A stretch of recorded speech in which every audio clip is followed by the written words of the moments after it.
Level 1, the toll gate collector. You have a post, you have a stool, you have a wooden crossbar on a rope. That is your world. The road smells like dung and river mud. The sun is already up. You are already sweating. Every cart that stops, you stop it. Every man on foot, you stop him. You hold out your hand. You say the number. Most of them argue. You say it again. That is the correct answer. You take the coin. You lift the bar. They move on. They do not look back. The next one comes. You do the same thing, all day. You eat at your post. You sleep in a room behind it that smells like the post. You wake up and do it again. This is the Portoria. You are the lowest man in it. The Portoria is the system of customs duties Rome uses to tax the movement of goods across provincial boundaries, river crossings, mountain passes, city gates. Someone above you holds the collection contract. He bid for it. He paid the Roman treasury in advance, and now he extracts that money back, plus whatever else he can squeeze above it. That man you will likely never meet. Between you and him there are several layers of people you resent, and one man directly above you who resents you. You are at the bottom of a chain that was designed to make money for the people at the top of it, and to absorb the hatred of the people passing through it. Your rate schedule is scratched onto a clay tablet.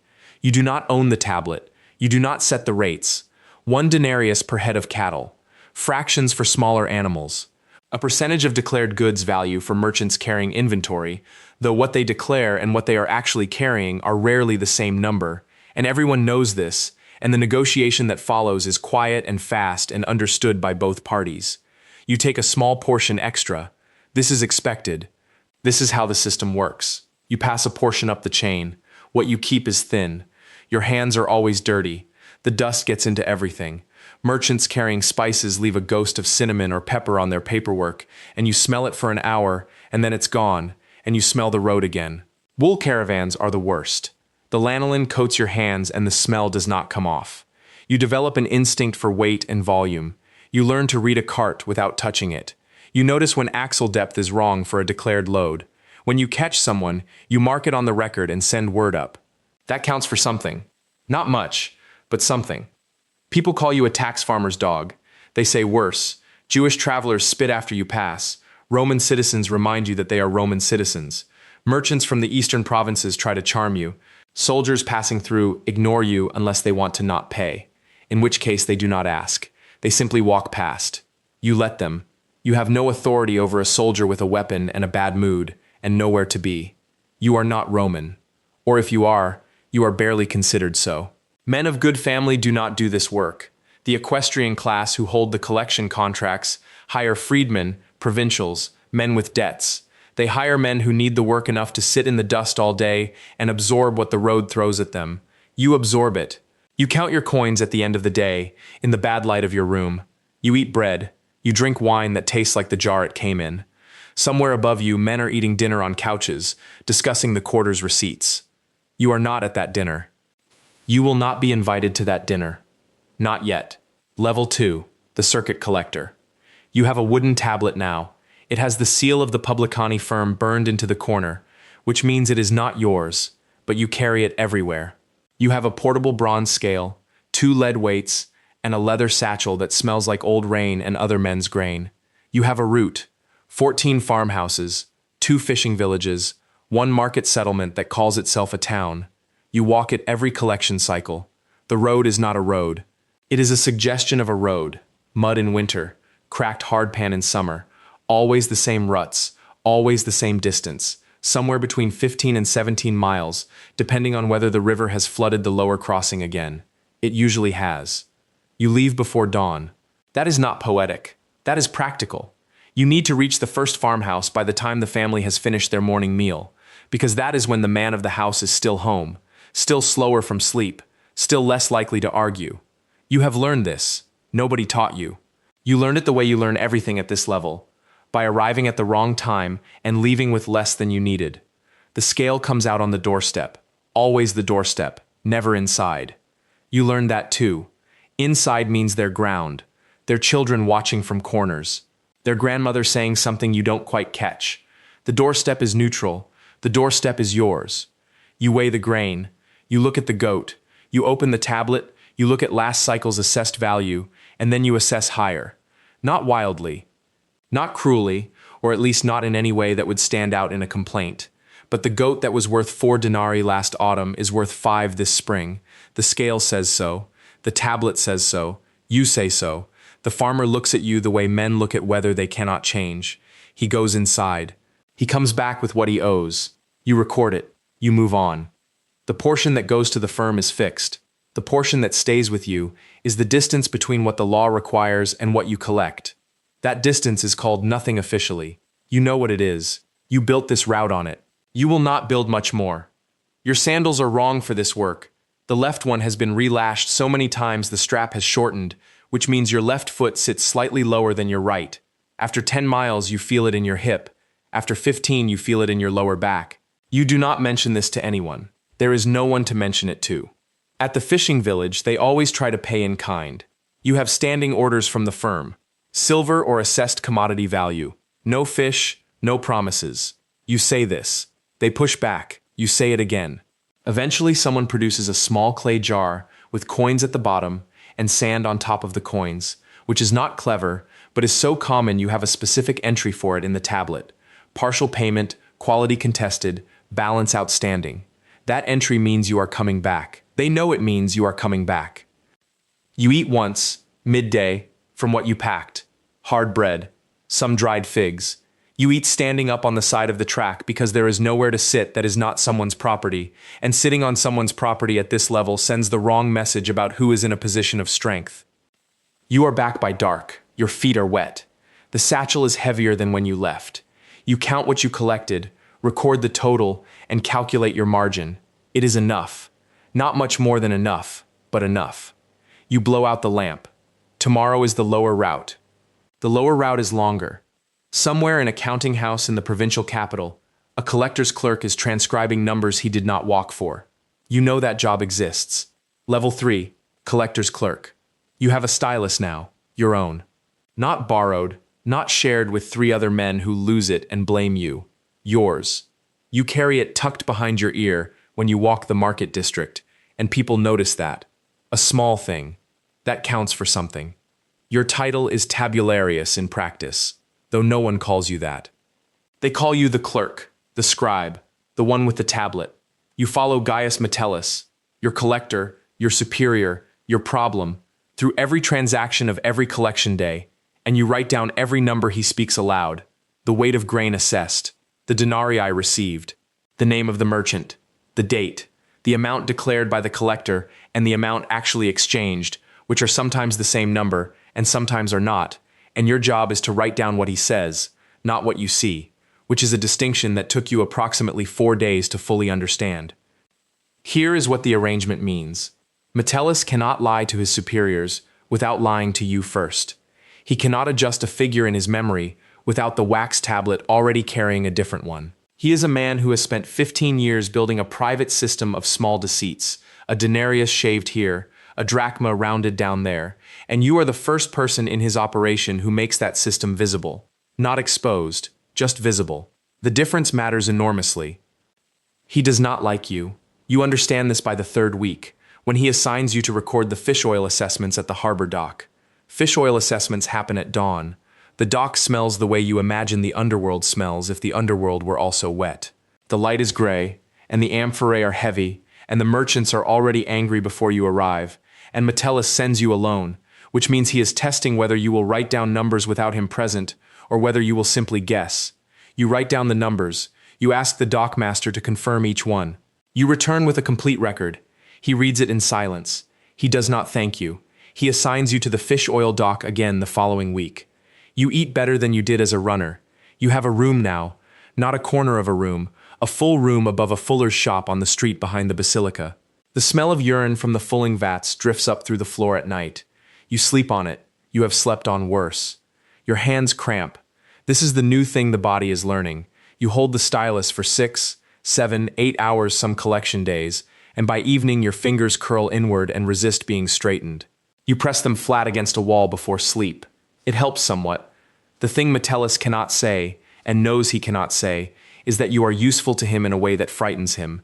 If he dismisses you, you carry the records in your memory. If he mistreats you too openly, you become a liability. If he promotes you, he loses control of you. So he keeps you exactly where you are, gives you just enough, the stylus, the room, the slightly better food, to prevent you from seeking another position, and watches you the way a man watches a dog he cannot decide whether to trust. You learn his handwriting by studying the old records he lets you copy. You learn which merchants he favors and which he squeezes. You learn the name of his wife and the name of the woman who is not his wife and the district where she lives, and the fact that he visits her on the same afternoon every collection week, which means there is a window of time in which the tablets are yours alone. You write accurately during that window. You have always written accurately, but now you know that you could do otherwise. You have not. You file the knowledge away the way you file every number, precisely, in order, without comment. Someone has noticed your file work. He collects debts for the province. He has asked Metellus about you twice. Level 4. The Debt Enforcer. You have a list.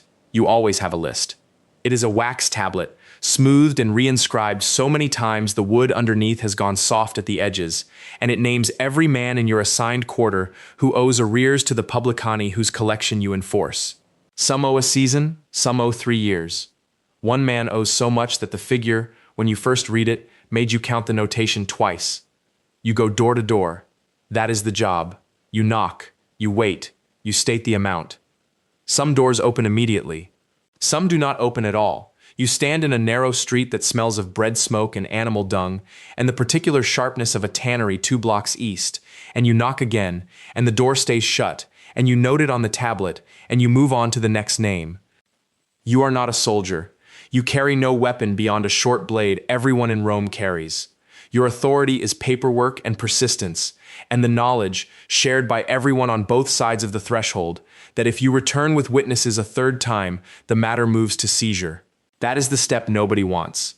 You do not want it either, because seizure means witnesses, records, a magistrate's clerk who will want his cut, and a morning of your life spent on a debt that earns you the same flat percentage regardless of how long it takes. Your percentage is small. That is the arrangement. You enforce collections on behalf of the publicani, who collected the contract from the censors, and by the time the revenue has climbed up through that chain, your share is a fixed commission per denarius recovered. You keep careful records. You submit correct tallies. You do not skim. That last fact is worth stating plainly, because it is not the norm. Everyone in this chain skims. The subcontractors inflate assessments. The runners pocket rounding errors. The senior publicani build their villas on the gap between what they report upward and what they actually collected. You have watched men in positions identical to yours retire with country property they should not be able to afford. You understand how it is done. You understand it well enough that some mornings, walking the same route through the same streets to knock on the same doors, the arithmetic of it arranges itself in your head without you asking it to. You don't do it. You could explain why if someone asked. You don't think someone will ask. Your son watches you leave in the morning. He is young enough that the details of what you do are still unclear to him, but old enough to know the job has a reputation, and that his father comes home with the same amount every time, and that this is apparently unusual. You have never explained it to him directly. You're not sure explanation is the right form for this kind of thing. What you gain at this level is standing. Not wealth, not comfort, not ease. Standing. The publicani know your name. The senior collectors in adjacent quarters know your name. When a dispute arises over a contested amount, you are sometimes asked to verify records because your records are considered reliable. That counts for something. In a system built almost entirely on the expectation of dishonesty, a man who does not steal becomes a useful instrument. You are valued the way a straight edge is valued, not for brilliance, but for consistency. Your knees hurt by midday. You walk perhaps 8 miles on collection days. Your sandals wear through on the inner sole, and you replace them every few months, which is an expense you factor against the commission and find acceptable, barely. You know the faces now. The potter on the 3rd block who always has the coin ready, folded into a cloth, handed over without eye contact. The grain merchant who argues every single time, always loses, always pays. You know which doors will open and which will not before you reach them. You knock anyway. You write it down. You move to the next name. The cycle continues up. Level 5. The District Tax Enforcer. You arrive in a town before anyone has been told you are coming. That is not an accident. You have learned, over years of watching collections go wrong, that forewarning is the enemy of accuracy. People hide grain. They move livestock to a cousin's farm 3 valleys over. They produce ledgers that have been rewritten so many times the ink sits in different layers if you hold the page to the light. You arrive unannounced, because that is how you find the truth, and finding the truth is now, officially, your occupation. Your district covers 7 municipalities. You travel with 2 armed attendants and a secretary who can read 4 languages and who you pay, quietly, out of your own cut. The provincial governor knows about the arrangement. He approves of results and asks no questions about method. You have learned that this is how most things work at this level. The meeting with the local council happens on their ground, in their basilica, under their roof. You let them have that.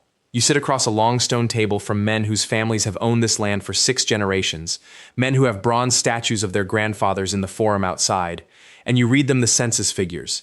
You read them the expected tribute assessment for the fiscal year. You read them the shortfall from last quarter, itemized. There is a particular silence that follows. You have heard it in 6 towns now. It is not quite fear. It is the sound of men recalculating.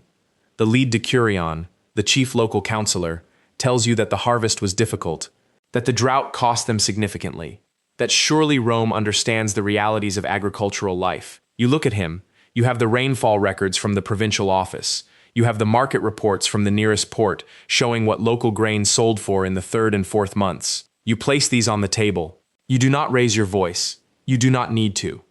You tell him what he already knows, that the municipal council is collectively liable for its district quota, that if the collected sum does not reach the assessed figure, the difference is extracted from the personal estates of the councillors themselves. This is not a threat. It is Roman law. It has been Roman law for longer than either of you has been alive. He knows this. His father knew this. You are simply the person currently in the room reminding him. He meets the quota. They almost always do. That counts for something. What it costs you is harder to enumerate but no less real. You eat in lodging houses, where the smell of old fish sauce soaks into everything. You sleep in beds that belong to strangers. Your wife has managed the household accounts, the children's tutors, and 2 property disputes without you for the better part of 18 months, and she does all of it capably, which should reassure you, and instead produces a feeling you do not examine too closely. Your youngest does not run to the door when you arrive anymore. He looks up from what he is doing, waits to see how long you are staying, then goes back to it. Your knees ache on cold mornings from years of roads. You have a persistent ringing in one ear from a confrontation in your 3rd district that you handled correctly and that you still think about. You carry a mental ledger of every collection that ran sideways, every figure you could not reconcile, every time you looked at a set of numbers and knew they were wrong and could not prove it. You do not speak about any of this. What you have is standing. Real, institutional standing. Doors open, rooms quiet. A decurion with a bronze grandfather in the forum treats you with careful courtesy because he cannot afford not to. You are already looking at the figures for the next district. You are already calculating what it would mean to be on the other side of the ledger entirely, not collecting on behalf of the state, but contracting with it, owning the collection itself. Level 6, the tax farming partner. You buy a province, not the land, not the people, the right to extract from both. The censors post the contract in the forum, you read the figures, you make a calculation, then you raise your hand. The auction is not dramatic. A clerk records your bid, another clerk records your consortium's names, a praetor witnesses.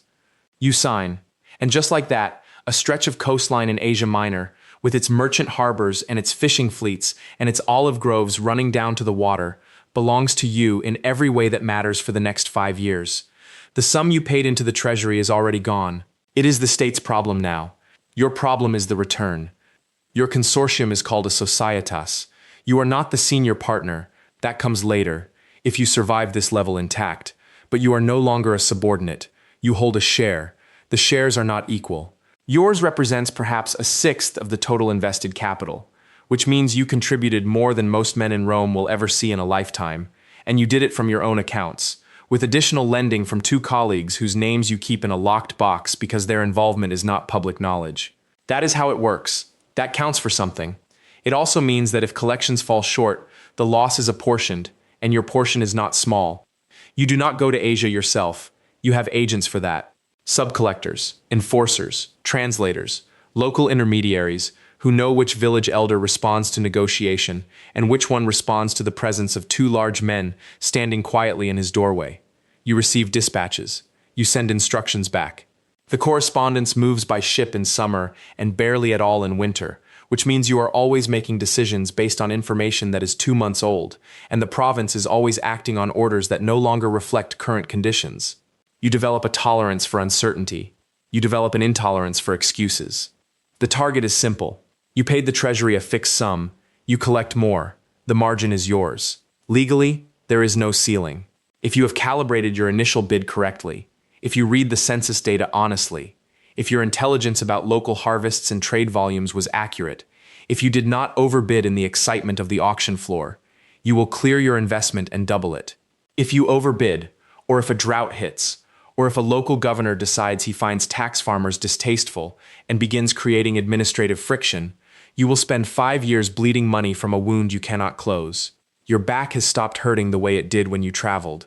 You sit at a desk most days now. The discomfort is different. It lives behind your eyes. It arrives around the second hour of the night when you cannot stop running numbers you already ran before dinner. You attend dinners differently than you used to. You are seated closer to the host. Men ask your opinion about Eastern markets.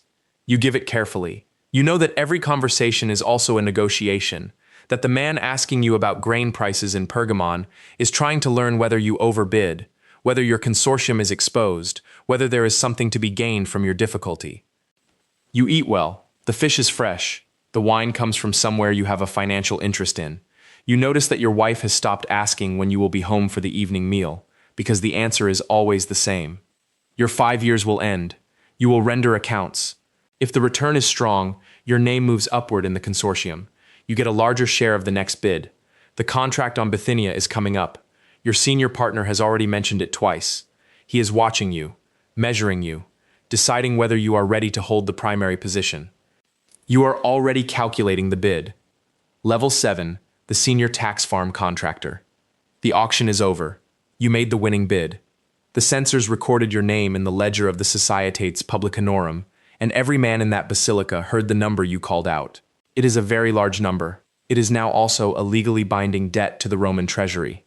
You walk out into the forum. The light is flat and white. Your knees are fine today, which is something you notice because you are old enough to notice when your knees are fine. This is what you have worked toward. This is it. The province of Asia. 3 years. You have bought the right to collect all its direct taxes, its harbor dues, its grazing fees, every denarius the publicani drag in from every village market and merchant ship in a territory you have never visited and will not visit now. You manage this from Rome, from a set of offices near the Tiber where it smells like wet stone and old papyrus, and the particular staleness of rooms where men argue about numbers for 10 hours a day. Your staff is large. You have subcontractors below you, collectors below them, enforcers below those. You have accountants who speak 3 languages. You have a courier network that crosses the Adriatic in either direction and takes, on a good week, 11 days. You read their dispatches standing up because sitting has started to give you a pain in the lower back that you cannot quite locate. The structure is this. You owe Rome its fixed sum. Whatever you collect beyond that sum is yours. This is the entire logic of tax farming. It is elegant and it is brutal, and you have understood both things for a long time. What you did not fully understand, until now, is what happens when the province falls short. There was a drought in the eastern districts last summer. You know this because your subcontractor in Pergamon wrote to tell you. He used careful language. He is good at careful language. What the careful language meant was that a significant number of farmers cannot pay what they owe, which means your collectors cannot collect what you projected, which means the gap between what you projected and what Rome expects is currently sitting in a column in your ledger, and the column does not balance, and Rome does not care about droughts. Rome cares about the number you called out in that basilica. That is the correct answer. You have reserves. You built them across 20 years of careful work, across decades of being the man below men like you, watching how they handled the bad years. You draw on the reserves. The reserves are substantial. They are also, now, less substantial than they were. Your household runs on a scale appropriate to your station, the house on the Esquiline, the staff, the dinners you host for men who can still be useful to you, the daughter's dowry you are assembling, the loan you extended to a senator who needed it and who now owes you something more durable than money. None of this is inexpensive. You hold it all in your head at once, always, every morning before you have said a word to anyone. You sleep 5 hours, sometimes 4. You lie in the dark and move numbers around. The men below you do not see this. They see the offices, the courier network, the authority with which you countersign documents and dismiss subcontractors who underperform.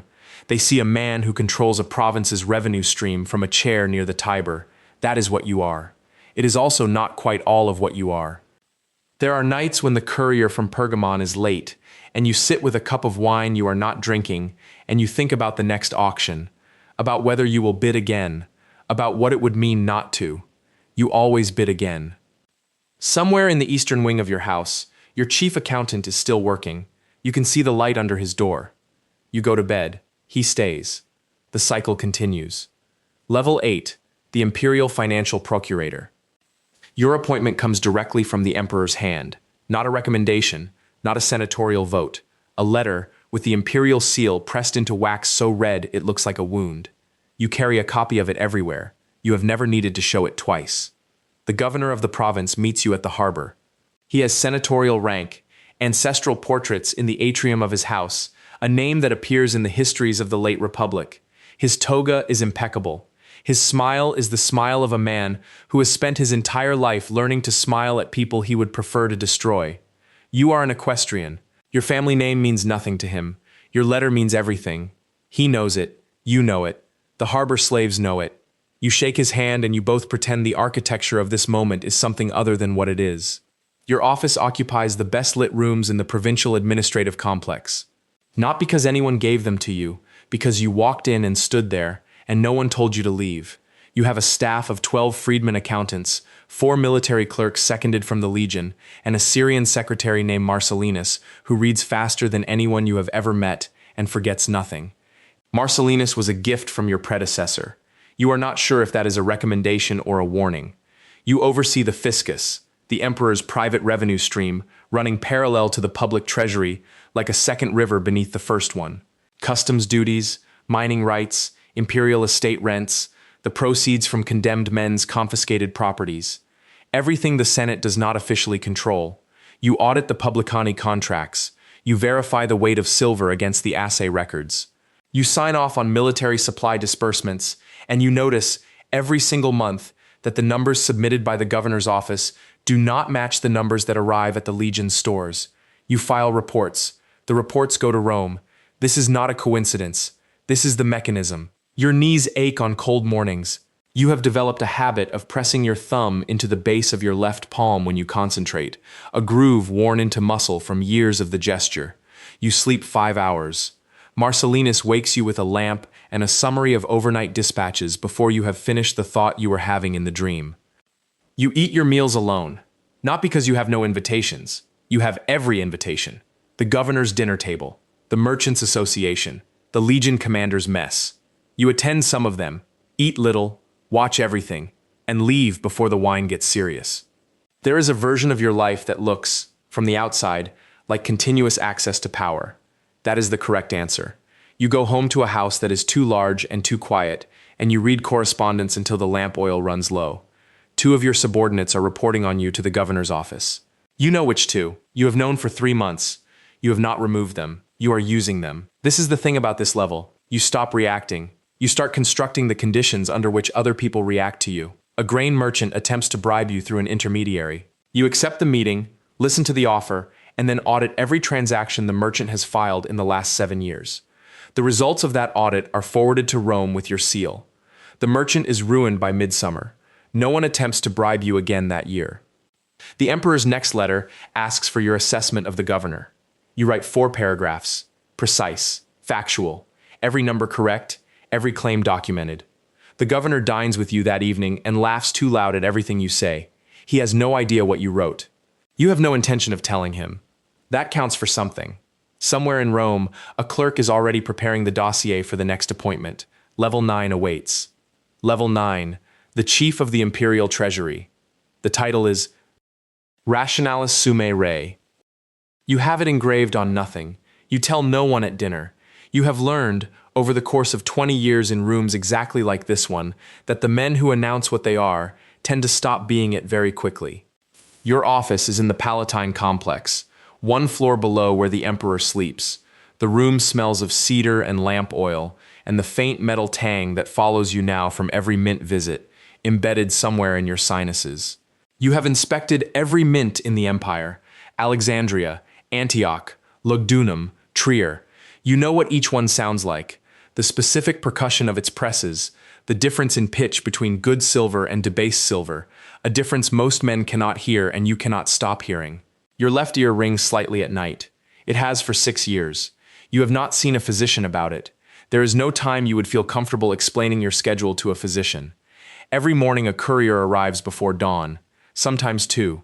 The dispatches come from provincial fiscal procurators across 37 provinces, and each one contains numbers, and each of those numbers connects to a previous number, and you carry the shape of all of them simultaneously inside your head, the way other men carry the faces of their children. Britain's lead revenue is down 11% from the previous collection cycle.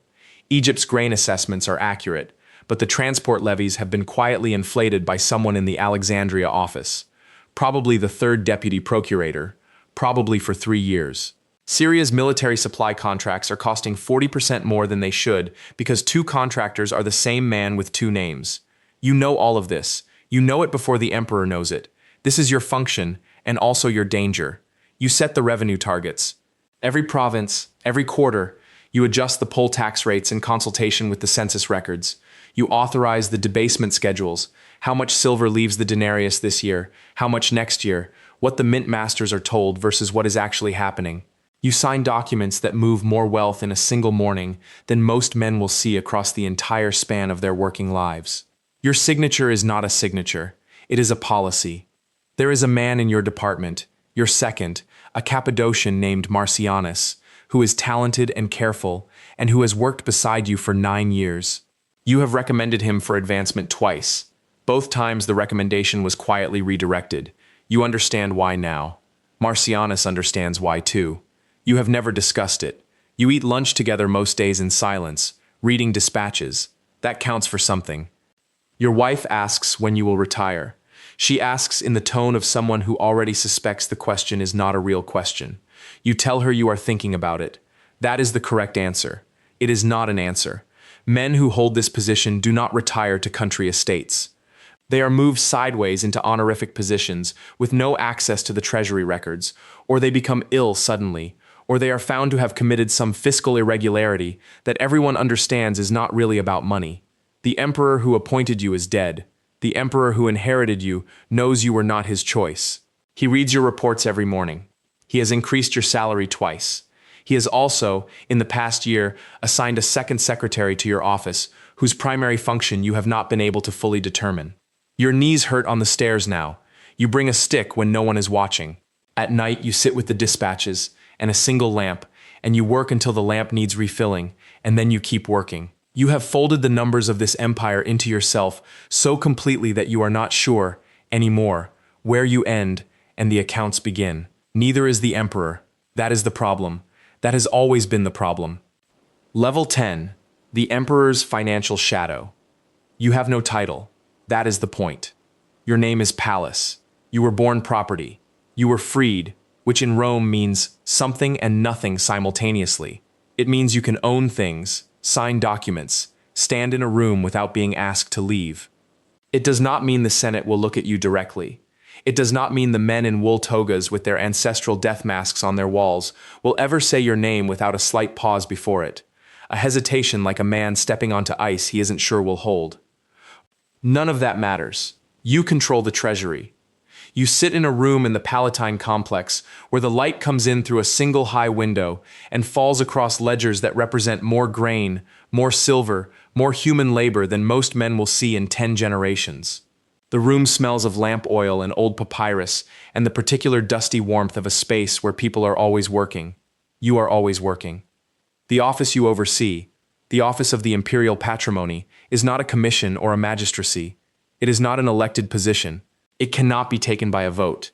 You are appointed by the emperor's household, which means you answer to the emperor's household, which means you are closer to actual power than any consul who has ever had his name carved into a public building. The consuls know this. You see it in their faces when they come to you about provincial shortfalls and outstanding tribute assessments and the moving of funds between the aerarium and the fiscus. They come to you. That counts for something. You manage the accounting of every province. You authorize the salaries of legions.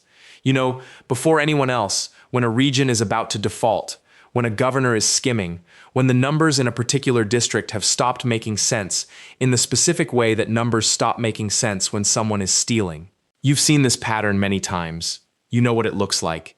You file a report. Things happen to people. You don't follow up personally. There is no need. The Senate votes you the decorations of a praetor, ornamenta praetoria, honorary rank for a freed slave, a thing so strange and unprecedented that senators argue about it for weeks, some furious, some frightened, most simply uncertain what it means about the world they live in. You request that the decree not be read aloud. You say this is modesty. It is not modesty. You understand that power held quietly is power held securely. You've understood this since before anyone in this city was watching you. You sleep less than 4 hours. You eat at your desk.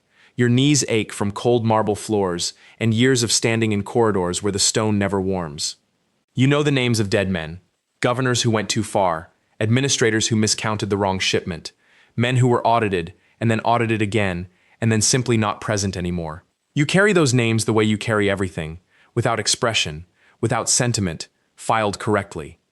Your personal wealth exceeds that of most client kings on the empire's edges. You do not spend it. Spending it would require displaying it, and displaying it would remind people of what you are, what you were, what the gap between those two things looks like up close. You don't need them to respect you. You need them to need you. There is a difference, and you understood it early, and it has made you everything you are. Somewhere across the city, in a neighborhood where the streets are too narrow for cart traffic, and the insulae lean against each other like tired men, a young boy is following his master to the customs gate at the river. He carries a wax tablet. He is learning to write numerals. He does not know what numerals become. He does not know what a man can build from an accurate count and a long memory and the patience to wait. He is about to find out. The cycle continues.